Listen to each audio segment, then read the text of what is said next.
இன்னைக்கு நம்ம சாம்பார் சாதம் செய்ய போகிறோம். அதுக்கு தேவையான பொருட்களை பார்த்துக்கலாம். கேரட்டு, சவ் பீன்ஸு, அவரைக்காய் இதெல்லாம் கட் பண்ணி எடுத்து வச்சுக்கோங்க. தாளிக்கிறதுக்கு வந்து சின்ன வெங்காயம், 5 பல் பூண்டு, 3-4 காஞ்ச மிளகாய், இந்த தக்காளி மீடியம் சைஸ் தக்காளி அதையும் கட் பண்ணி எடுத்து வச்சுக்கோங்க. ஒரு கப் அளவுக்கு பருப்பு எடுத்து நல்லா வாஷ் பண்ணி ஊற வச்சுருக்கோம். அதே மாதிரி ஒரு கப் அளவுக்கு ஈக்குவல் பண்ணி பருப்பு எந்த அளவுக்கு இருக்கணும் அரிசி அளவுக்கு இருக்கணும் எடுத்து அதையும் வாஷ் பண்ணி நல்லா ஊற வச்சுக்கோம். இப்போ எப்படி செய்ய பார்க்கலாம். இப்போ ஸ்டவ் ஆன் பண்ணிட்டு ஒரு குக்கரை நல்லா ஹீட் பண்ணிக்கலாம். இப்போ குக்கர் நல்லா ஹீட் ஆகிடுச்சு. தேவையான அளவுக்கு ஆயில் சேர்த்துக்கலாம். ஆயில் நல்லா ஹீட் ஆகட்டும். இந்த ஆயிலே ஒரு ஸ்பூன் அளவுக்கு நெய் சேர்த்துக்கலாம்.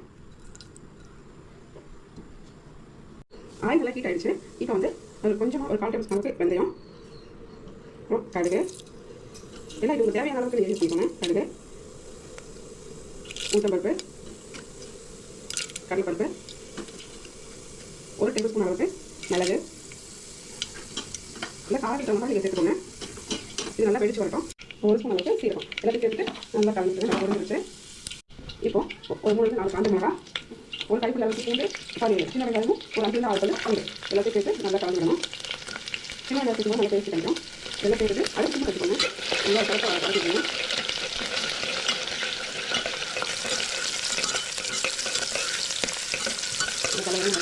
இப்போ தேவையான அளவுக்கு பெருங்காயம் சேர்த்துக்கலாம்.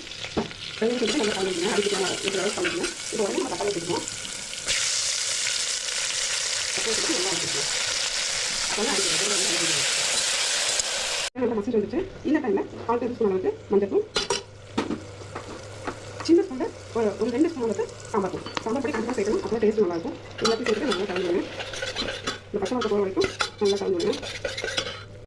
இப்போது காரத்துக்கு தகுந்த மாதிரி ஒரு 1/4 டேபிள் ஸ்பூன் காரத்துக்கு தகுந்த மாதிரி மிளகாய் சேர்த்துக்கோங்க. சேர்த்துட்டு இது நல்லா கலந்துடுங்க.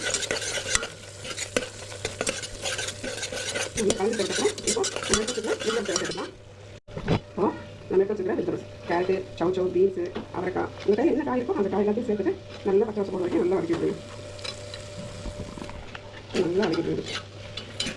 இப்போ காயை நல்லா பச்சை வச்சு அள்ளி வச்சு கொஞ்சமாக தண்ணி சேர்த்துக்கலாம். தண்ணி சேர்த்து நல்லா கொதி வரட்டும். நல்லா கொதிச்சு வந்துச்சு. இந்த டைமில் ஒரு சின்ன ஒரு துணி எடுத்து நல்லா கரைச்சி வச்சுட்டு அந்த ஜூஸையும் கூட சேர்த்துக்கலாம். சேர்த்துட்டு நல்லா கலந்துடுங்க. ஒரு சின்ன துண்டு புளி போடுங்க, அதிகமாக தேவையில்லை. நல்லா கொதிச்சு வரட்டும்.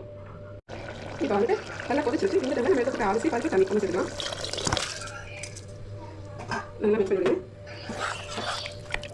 இது தேவையான உப்பு சேர்த்துட்டு தண்ணி நமக்கு எந்த குழப்பம் வேணும் இந்த அளவுக்கு தண்ணி வச்சுட்டு நல்லா ஒரு கொதி வந்ததுக்கப்புறம் மூடி போட்டு மூடி வச்சுருங்க. இப்போ பாருங்கள் நல்லா தடவை கொதிக்க ஆரம்பிச்சிச்சு. இந்த டைமில் பச்சை கருவேப்பிலையும் கொத்தமல்லியும் சேர்த்துட்டு மிக்ஸ் பண்ணிவிட்டு மூடிட்டு போட்டுக்கலாம்.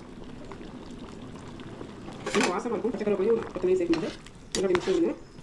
அப்போ நல்லா குழம்பு வெந்து வரும்.